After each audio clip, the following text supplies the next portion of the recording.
A gente recebe um convidado agora, o Oeste com Elas, a entrevista, Luciano de Castro, editor, professor de escritor, né? Professor de economia. O assunto, o livro, a Constituição e a Liberdade, uma homenagem ao professor Ives Gandra Martins.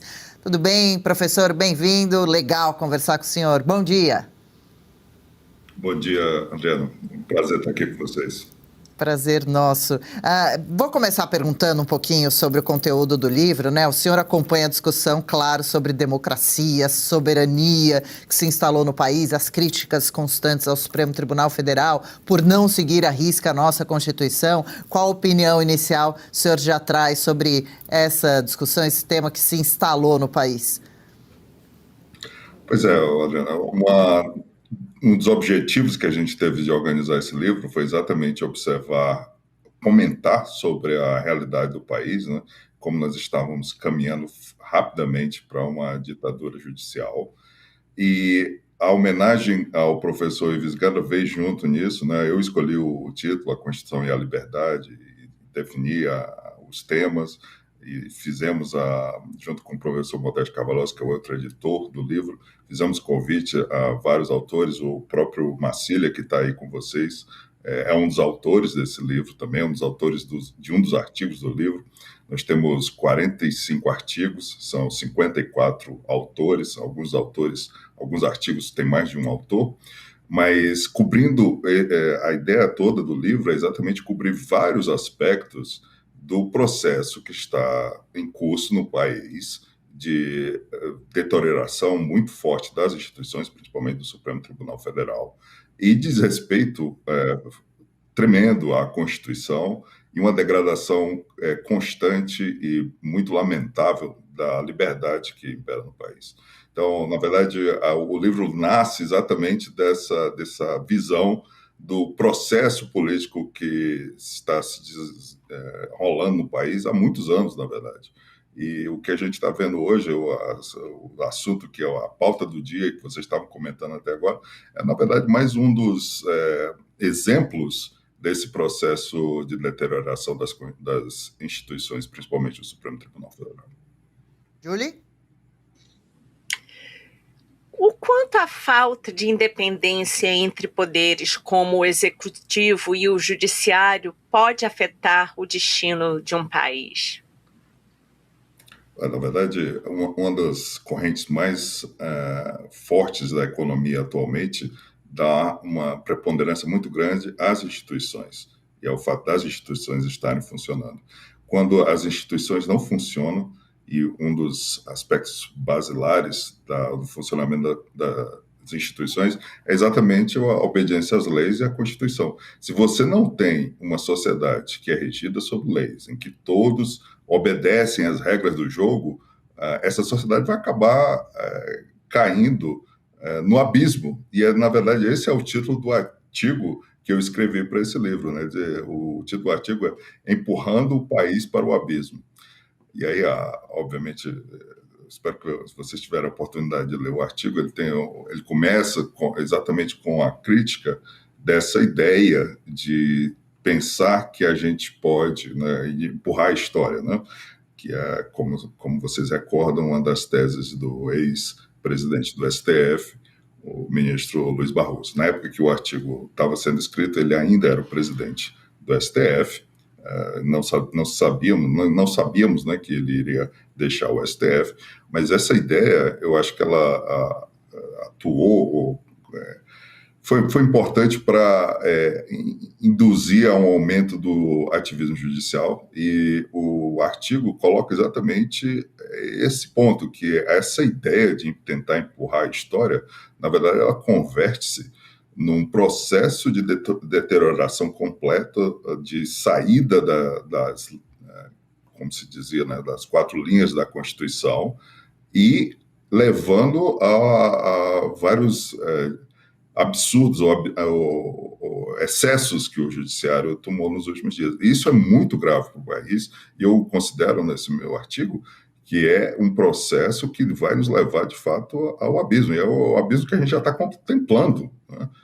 com um desequilíbrio total entre as instituições, desrespeito à lei nas camadas mais fortes. E aí uma das coisas que eu alerto nesse artigo, Juliana, é exatamente o fato de que, uma vez que você vê, é um grande perigo, né? As pessoas, os povos obedecem à lei por duas razões. Uma das razões é por medo das punições, né? Outra razão, que é muito mais efetiva e é o que prevalece nas sociedades mais desenvolvidas, é o sentido de que as leis devem valer e ser obedecidas por todos. A partir do momento que você vê as autoridades do país desrespeitando as leis, ignorando-as, aí a população vai começar a perguntar, peraí, por que tem que obedecer a leis? Que a gente está vivendo num país em que a lei só vale para uma parte, não para todos. E isso é um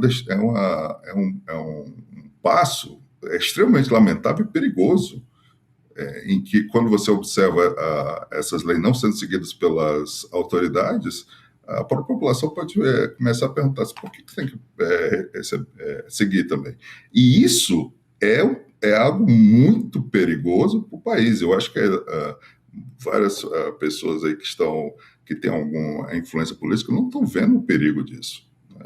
É algo extremamente problemático, como você está apontando, é um perigo para o país.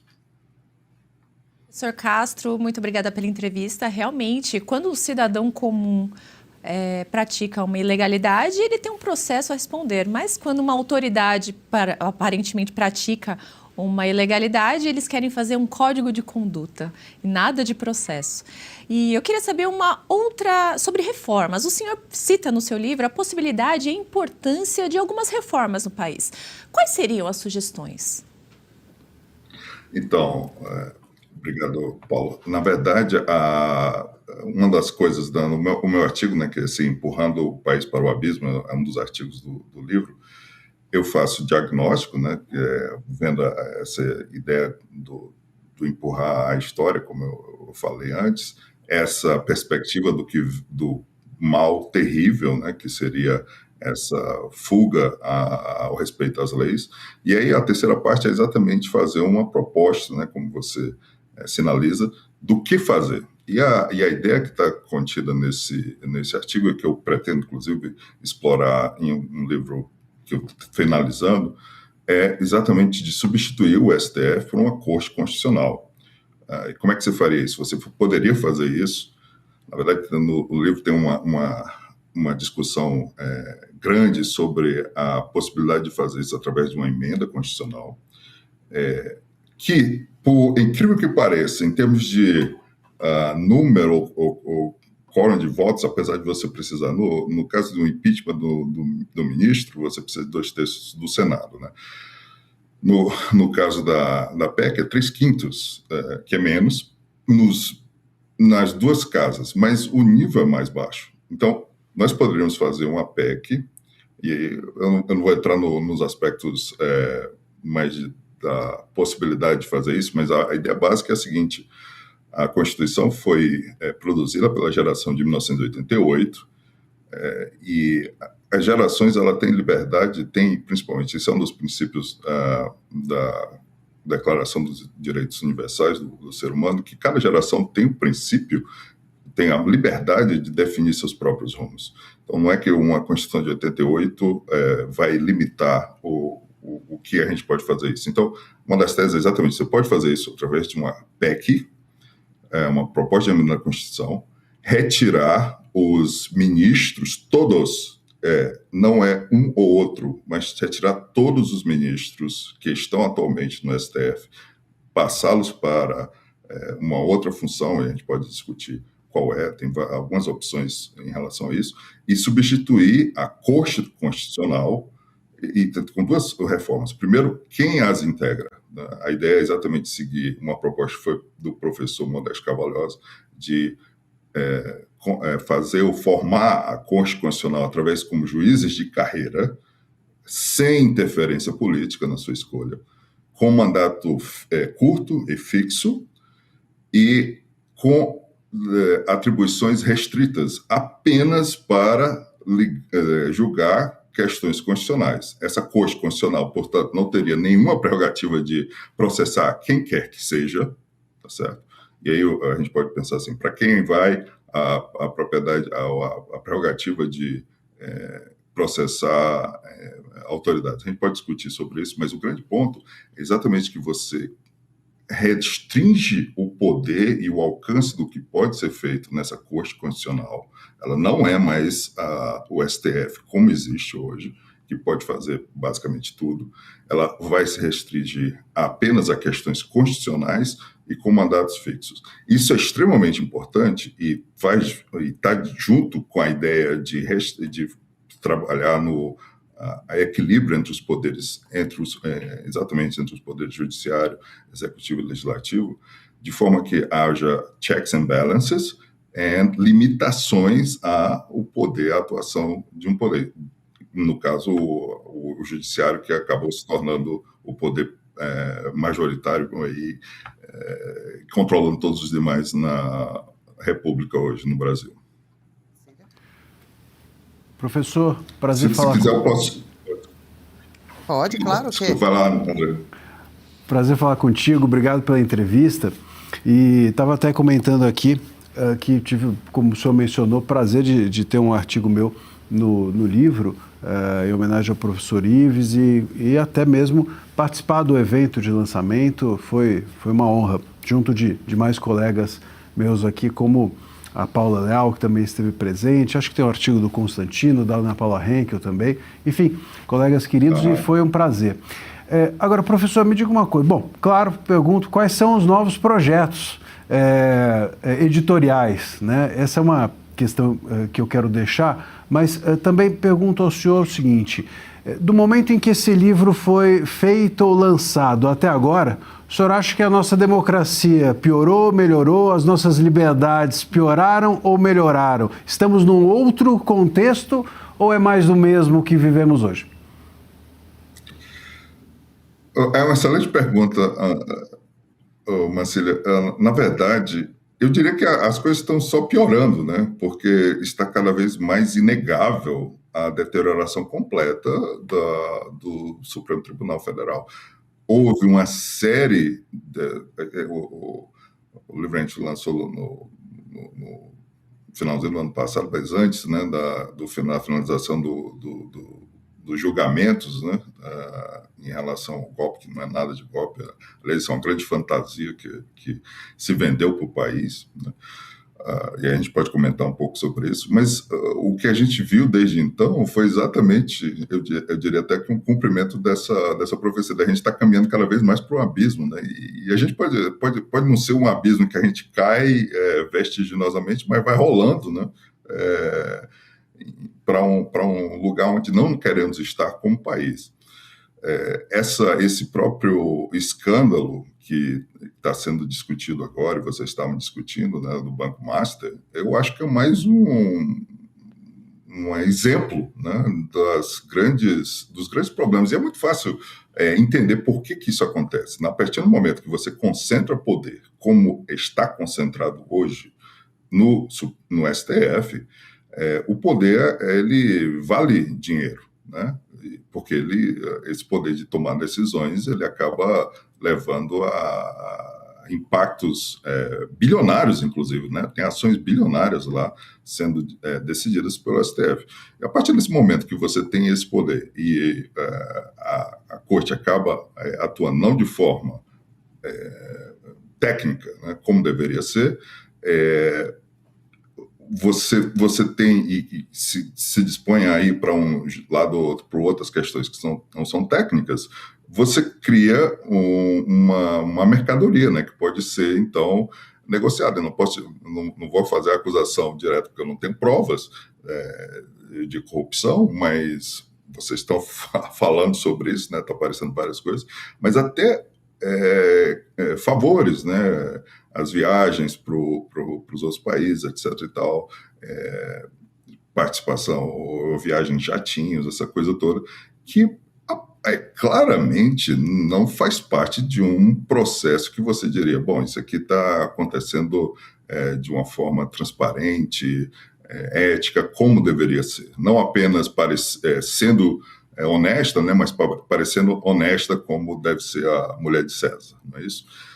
Então, certamente eu vejo só uma continuação de um processo de deterioração e nós, como país, né, como sociedade organizada, amantes da liberdade e do império da lei, devemos atuar para dizer, basta, precisamos reformar, e o problema é a instituição, não adianta.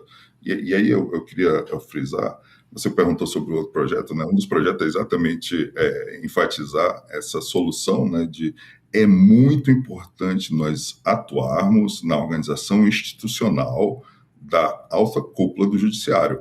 É aí que está o problema. Não é fulano A ou B, né? Porque você pode trocar o fulano A ou B, e para isso existe o impeachment, né? Você troca fulano A ou B porque fez ou cometeu um crime de responsabilidade. Mas o próximo que vai entrar vai encontrar a instituição nas mesmas regras e daqui a pouco vai fazer a mesma coisa, porque as condições, o jogo em que ele está inserido permite e convida, incentiva a esse tipo de comportamento. Então, a gente não vai resolver o problema através de impeachment. O problema precisa ser atacado na sua origem. Qual é a origem? É a organização institucional com uma concentração de poder exagerada no Supremo Tribunal Federal. Nós não estamos mais diante de uma situação que é a ideal de checks and balances entre os poderes e a gente precisa caminhar para isso. Por isso que a proposta é exatamente de fazer essa reforma institucional. Eu pretendo lançar essa ideia que já está no artigo publicado no livro, mas ampliá-la em termos de um livro curto e de fácil acesso para todos, descrevendo exatamente essa solução, que eu acho que é muito melhor e mais realizável e resolve, de fato, o problema que nós estamos vivendo hoje.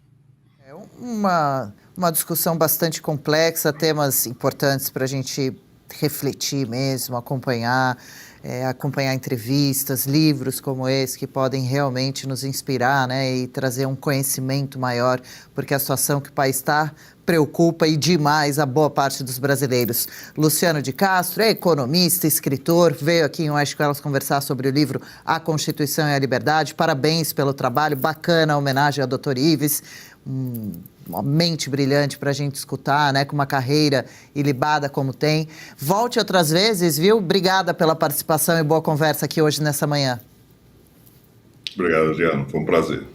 Legal. Gostou desse corte? Estamos ao vivo de segunda a sexta-feira, das 10 ao meio-dia, no YouTube da Revista Oeste. Eu, Marina Helena, Adriana Reide e Paula Camacho analisamos as principais notícias do dia. E siga as nossas redes sociais, @oestecom.elas.